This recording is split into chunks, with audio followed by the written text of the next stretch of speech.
Pour Julien Kouao, cette mesure de grâce n'est pas faite pour arranger Laurent Gbagbo. Cette mesure de grâce compromet les ambitions présidentielles de M. Laurent Gbagbo pour 2025. Ce qu'il aurait fallu pour M. Laurent Gbagbo, qui a des ambitions présidentielles affichées clairement, c'est une loi d'amnistie. Le président de la République peut, selon la Constitution, demander à l'Assemblée nationale une ordonnance portant amnistie, souligne Julien Kouao. Chaque institution devant jouer son rôle, il appartient, selon le juriste, à l'Assemblée nationale de faire sa part pour accompagner les efforts du président Ouattara. L'amnistie relève de la compétence du Parlement, c'est-à-dire des députés et des sénateurs.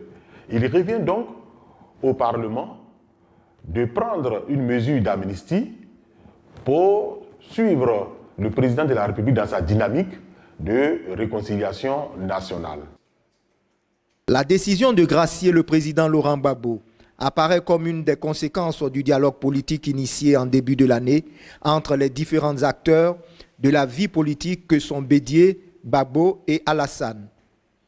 L'absence remarquée de M. Henri Konan Bédié et de M. Laurent Gbagbo, les deux anciens présidents de la République, Ayam Sokro, le 7 août dernier, lors de la célébration des 62 ans de l'indépendance de la Côte d'Ivoire, montre très bien que la question de la réconciliation nationale en Côte d'Ivoire est mal partie. En ce sens que, vous savez très bien que le problème de la Côte d'Ivoire, c'est l'élection présidentielle. Tout part de l'élection présidentielle. C'est l'élection présidentielle qui est la principale cause de la fracture politique et sociale en Côte d'Ivoire depuis 30 ans. Et l'élection présidentielle a toujours réuni les trois personnalités que sont M. Gbagbo, M. Ouattara et M. Bédié. Et en 2025, nous allons retrouver certainement, selon toute vraisemblance, ces trois personnalités.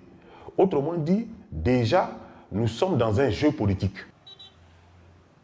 Les élections présidentielles sont depuis 30 ans la cause de la fracture politique et sociale en Côte d'Ivoire. La majorité des Ivoiriens aujourd'hui souhaitent voir des signaux plus rassurants avant les élections de 2025. Alain Amonchi pour VOA Afrique, Abidjan.